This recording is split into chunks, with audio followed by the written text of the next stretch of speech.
Olá, irmãos, paz seja com todos, amém? Espero que todos estejam bem, né? Que logo, logo nós possamos estar juntos. Hoje eu vou trazer um assunto muito importante, né? Que a gente às vezes comenta, faz um pré-julgamento, né? E a gente vai aprender, né, a não fazer mais esse tipo de julgamento em relação aos nossos irmãos, né? Quando estão passando por alguma tribulação, alguma dificuldade. Infelizmente, nós temos o costume de dizer, né? Algumas pessoas acham que a pessoa está passando por grandes tribulações, que ela está em pecado, né? Que ela, assim, buscou aquela situação. E a gente vai aprender que nem sempre é assim. Nós vamos ler uma passagem lá de Jó, né? Nós vamos tratar de um assunto, né, que foi falado lá em Jó, quando um dos amigos de Jó julga ele, né, fala com ele para ele assim, pensar, será que você não fez nada de errado, algo que tenha desagradado a Deus, né? E muitas vezes nas nossas vidas, quando a gente passa por tribulações, algumas pessoas, infelizmente, por falta de conhecimento, fazem também esse tipo de pergunta, né? Olha, provavelmente você está pecando, né? Porque sempre acho que a tribulação, a enfermidade, né, vem pelo pecado, né? E assim, nós somos pecadores já de nascença, então a gente não precisa cometer nenhum pecado para estar passando por uma tribulação, né? Na semana passada a gente leu um texto lá no livro de Jonas, em que Jonas, né, ele é engolido por um grande peixe, e ali ele pede perdão, ele se reconcilia, ele se aproxima de Deus. Então, às vezes, a tribulação, ela tem esse propósito, né, de amadurecimento, de aproximação, né, de reconhecimento. Então, a gente vai ver hoje, né, a gente vai ver sobre uma opinião de um amigo de Jó, né, e que nos ensina bastante a não fazer esse tipo de pré-julgamento, né? Nós vamos falar sobre o Elifaz, né? Elifaz é um amigo de Jó, em que ele questiona se Jó não teria pecado para poder passar por toda aquela situação. Como nós sabemos, Jó perdeu tudo, ficou doente, né? E mesmo assim ele não negou a Deus e Deus restituiu tudo em dobro. Então a gente vai ver duas situações. Uma, né, porque vai dizer assim, só os pecadores sofrem? Não, os justos também sofrem, né? E também a gente vai aprender na outra semana que um outro amigo também de Jó, ele fala sobre isso, que o justo ele não pode sofrer. Então a gente vai ver que não é bem assim, né? Nós estamos nesse mundo, né? A própria palavra de Deus diz que no mundo tereis aflições, então tem de bom ânimo, né? O Senhor, ele venceu o mundo, então assim, ele não faz uma promessa de que a gente vai viver nesse mundo sem passar por nenhuma dificuldade. Então, antes, né, de qualquer julgamento, de qualquer pré-julgamento, né, vamos orar, assim como Jó fez, né, orou pelos seus amigos, né, ao invés de julgar, porque a pessoa vem passando por tantas tribulações, por tantas dificuldades. Então, assim, só os pecadores sofrem? A gente vai ver que não. Algumas pessoas pensam que só os pecadores sofrem. Essas pessoas, elas acreditam que sempre há uma relação direta entre o sofrimento e algum pecado específico. Até mesmo nos tempos bíblicos, muitas pessoas pensavam também dessa forma. Inclusive, um dos amigos de Jó, Elifaz, pensava exatamente a mesma coisa, né? A teologia de Elifaz expressava esse conceito de que o sofrimento só ocorre como resultado direto de algum pecado. Então, algumas pessoas, né, na atualidade, elas seguem esse tipo de pensamento, né? E fazem essa relação. Elas defendem que todo sofrimento é fruto de um pecado específico que a pessoa, né, sofre e cometeu. Então, a questão é que a história de Jó mostra algo completamente diferente. A Bíblia diz que Jó era um homem justo, um homem íntegro, temente a Deus. Mesmo assim, ele foi acometido por um terrível sofrimento. Ele perdeu os seus bens, seus filhos, sua saúde. Isso prova que a ideia de que só os pecadores sofrem está errada. Então, se a gente tem esse tipo de ideia, de pensamento, está na hora de mudar, né? Então, a teologia de Elifaz, ou seja, né, o pensamento, aquilo que ele achava, é a justiça retributiva. Ou seja, quando Jó foi acometido pelo sofrimento, seus 3 amigos foram lhe visitar. Os amigos de Jó se compadeceram dele e ficaram muito tristes, né, ao vê-lo sofrendo tanto, né, naquela situação. Inclusive, eles ficaram uma semana inteira sem dizer nada, apenas se lamentando pelo que estava acontecendo com Jó. Depois disso, porém, eles começaram a tentar o quê? Encontrar alguma explicação para o sofrimento de Jó.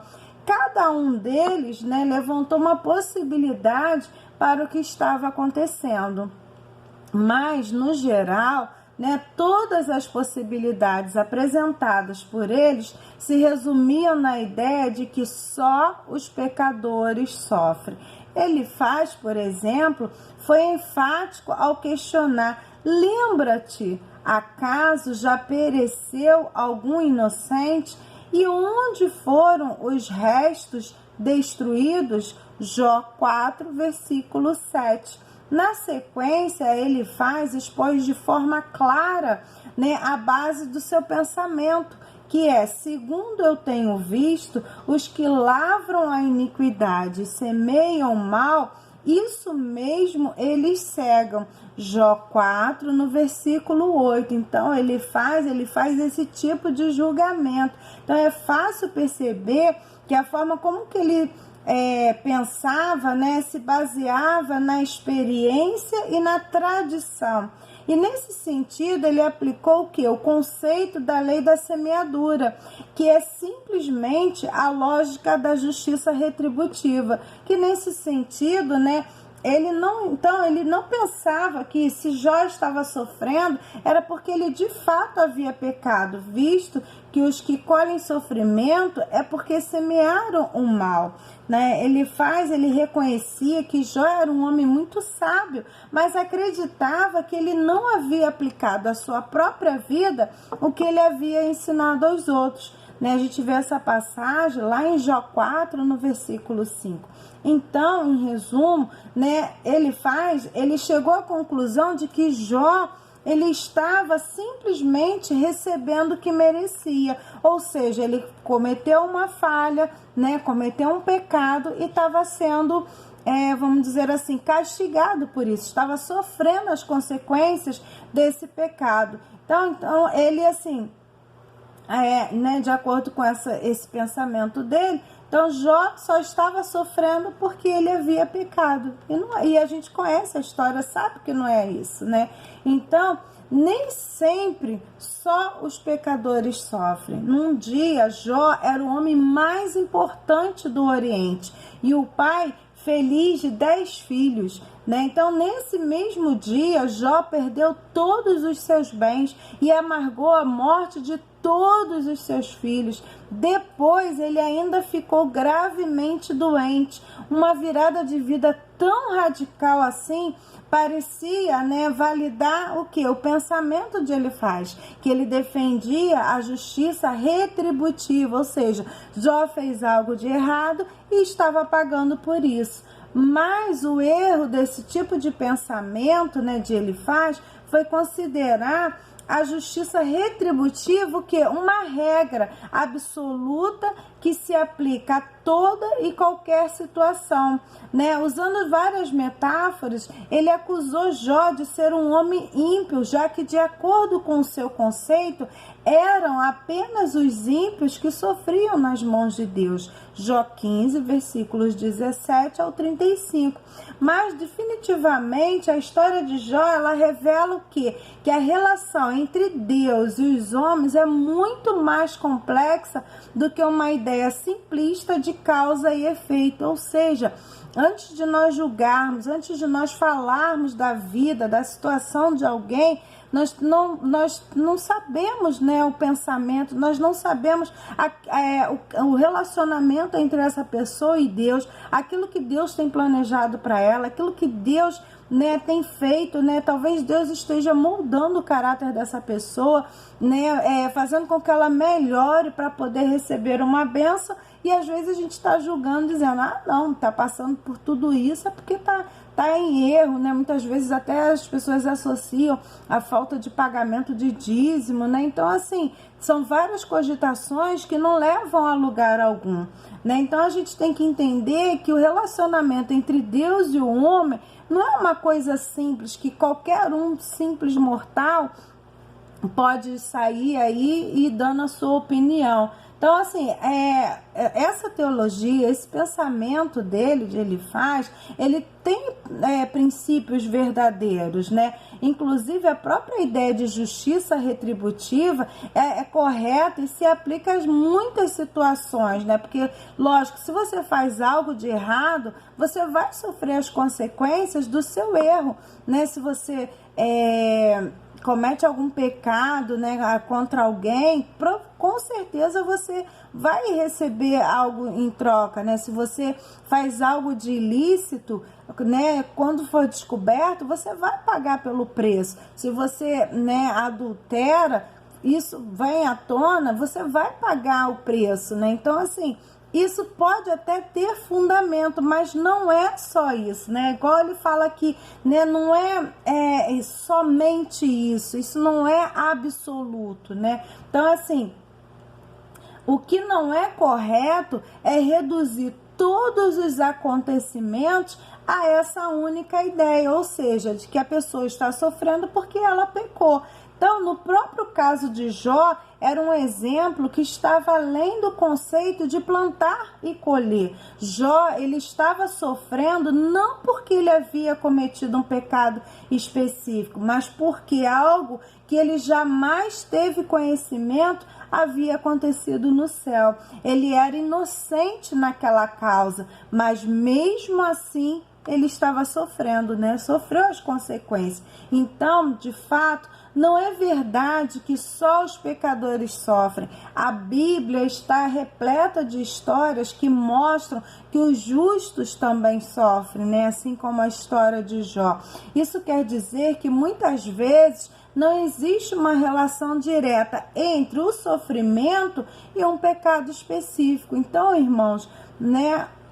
Não é só os pecadores que sofrem, o justo também sofre, né? Na próxima semana nós vamos falar a respeito disso, né? Que o justo ele também pode sofrer, né? Por passar por situações ruins, né? Ele pode passar por um sofrimento, por provações, né? Isso depende da vontade de Deus, que está acima da minha e da sua vontade. Então, antes de julgarmos, antes de falarmos qualquer coisa, né, nós precisamos saber, né? Então, antes disso, é melhor que você ore pelo seu irmão, é melhor que você ofereça ajuda, né? Eu acho que essa é a melhor forma de você entender o que está se passando e ser útil no momento de dificuldade dos nossos irmãos, ao invés de julgá-los, tá? Porque não é só os pecadores que sofrem, os justos também podem passar pelo sofrimento, amém? Eu aconselho vocês a ler a história de Jó, que é muito bonita,